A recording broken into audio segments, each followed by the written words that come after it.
For Clone Wars, though, you actually played multiple characters. Yeah. I think that I tried to figure out how many characters you've played in Star Wars in entirety that we know about that we can talk about. Right. 6? Are there more? Well, there's been there's been a little bit more. Like, for example, okay.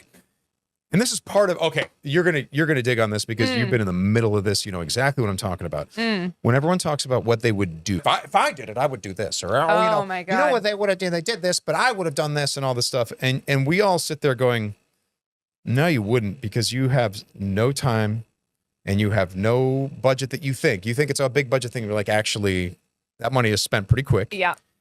And whenever I've watched people like Dave Filoni or David Collins, or whatever. I remember David Collins, I walked into just started working at Skywalker on the TV shows. And there was this moment where a pilot needed to do something with a starfighter.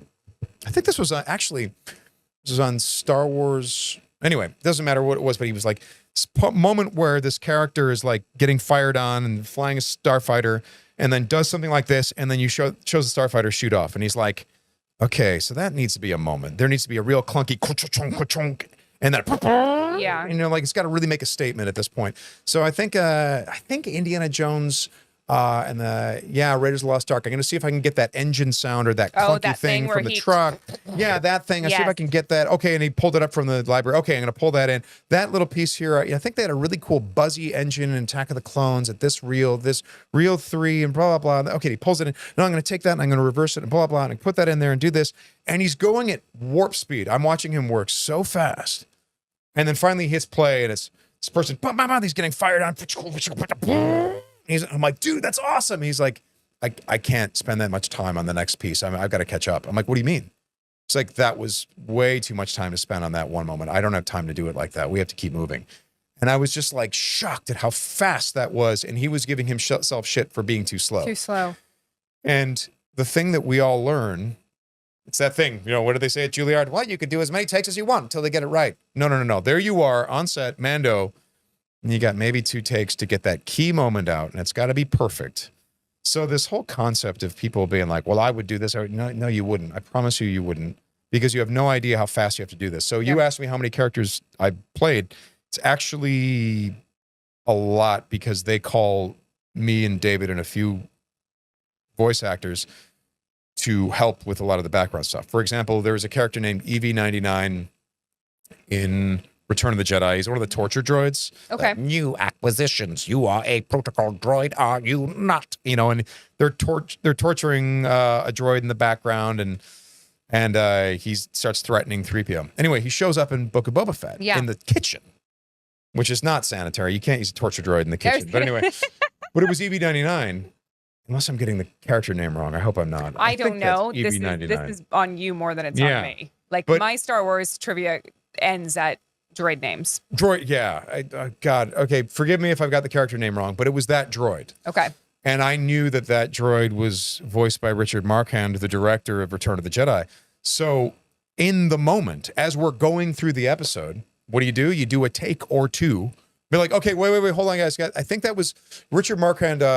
He did that character. So, and I think he sounded kind of like this. Remember the documentaries? And then he tried to make it a new acquisitions. You are a protocol droid, are you not?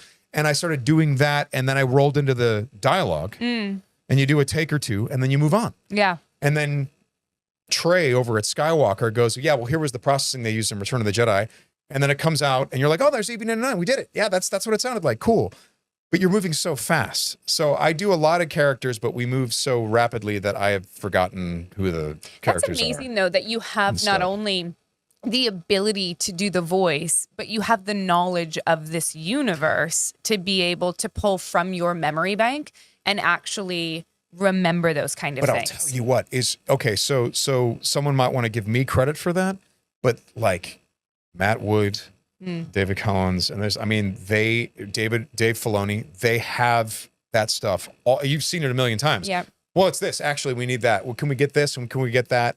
Oh, you know what? We don't have, we didn't account for Katie's wig being on, so she can't put on the helmet. You know what? I got a spare helmet at home. Someone made a really good one. We'll bring it in. Oh, perfect. It fits. For Anne.